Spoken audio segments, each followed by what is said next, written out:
স্বাগত বন্ধুরা, আজকে আমরা শিখব কিভাবে সহজেই ভোকাবুলারি মুখস্থ করা যায়। সেক্ষেত্রে আমরা তিনটি পদ্ধতির কথা এখানে উল্লেখ করেছি। এক হচ্ছে অ্যাট্রিবিউট, পার্সোনেট এবং ইমেজিং।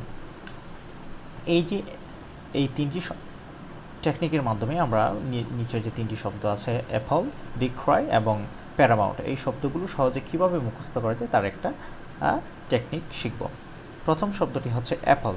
অ্যাপল শব্দের অর্থ আতঙ্কিত করা। আমরা সাধারণত কোনো কিছুতে আতঙ্কিত হই বা কারা আতঙ্কিত হয়, যেমন মেয়েরা তেলাপোকা দেখলেই আতঙ্কিত হয়ে পড়ে। সেক্ষেত্রে আমরা বলতে পারি অ্যাপল শব্দটা মেয়েদের সঙ্গে সম্পর্কিত, তো আমি তাদেরকে অ্যাট্রিবিউট করে দিলাম অ্যাপল শব্দ। তাহলে অ্যাপল যেহেতু মেয়ে, তার মানে মেয়েরা তেলাপোকা দেখলে আতঙ্কিত হয়ে পড়ে, সেক্ষেত্রে অ্যাপল শব্দটার অর্থ আতঙ্কিত, তো সেই ক্ষেত্রে রিলেট করে আমরা অ্যাপল শব্দটি মনে রাখতে পারি। অ্যাপেল শব্দের অর্থ আতঙ্কিত করা বা হওয়া। দ্বিতীয় শব্দ হচ্ছে ডিক্রয়। ডিক্রয় অর্থ নিন্দা করা। তো আপনি এটা পার্সোনেট করতে পারেন, যেমন ক্রাই শব্দটার অর্থ আমরা জানি কান্না করা। ডিক্রয় মানে হচ্ছে নিন্দা করা। তো ক্রাই, মনে করেন আপনার ছোটো কোনো ভাই বোন, তাদেরকে আপনি কিছু করেছেন বা তারা আপনার বিরুদ্ধে কিছু লাগালো আপনার মা বা বাবাকে, সেক্ষেত্রে সে কী করে, কান্না করতে করতে গিয়ে সে ডিক্রয় করে, আপনার বিরুদ্ধে নিন্দা করে যে আমার বোন বা আমার ভাই এটা করছে, এবং সে আপনার জন্য শাস্তি কামনা করে। তার মানে এই পার্সোনেট করে আপনি এই শব্দটা মনে রাখতে পারেন, ডিক্রয় মানে নিন্দা করা। পরবর্তী শব্দটা হচ্ছে প্যারামাউন্ট। প্যারামাউন্ট মানে হচ্ছে সর্বশ্রেষ্ঠ। আসলে সর্বশ্রেষ্ঠ শব্দটা যখন আমরা মাথায় আসে তখন আমরা কী চিন্তা করি, যে সর্বশক্তিমান আল্লাহর কথা চিন্তা করি। তাহলে প্যারামাউন্ট শব্দটা যখনই আমরা মনে মনে বলবো তখন আমরা চিন্তা করবো যে এটা হচ্ছে একজন সৃষ্টিকর্তা, সাথে এই শব্দটা চাই। এছাড়াও এর আরেকটা শব্দ হচ্ছে প্রধান। তো সেক্ষেত্রে আমরা চিন্তা করতে পারি প্যারামাউন্ট মানে আমাদের স্কুল কলেজের প্রিন্সিপাল হতে পারেন, বা আপনার পরিবারের কর্তা হতে পারেন, বা আপনার কোনো প্রধান কোনো কাজ হতে পারে।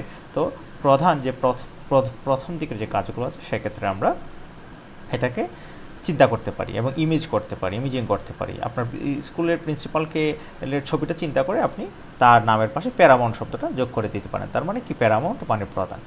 আর সহজে ভোকাবুলারি শেখার ক্ষেত্রে আপনি আরও দুটি কাজ করতে হবে। এক হলো যে কোনো নতুন শব্দ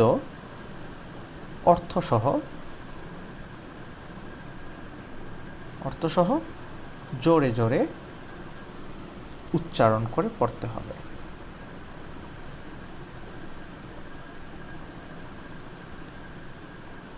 আর 2 নাম্বার হচ্ছে যে শব্দটি শিখবেন, যে শব্দটি শিখব তা দিয়ে নতুন বাক্য তৈরি করব এবং খাতায় লিখব।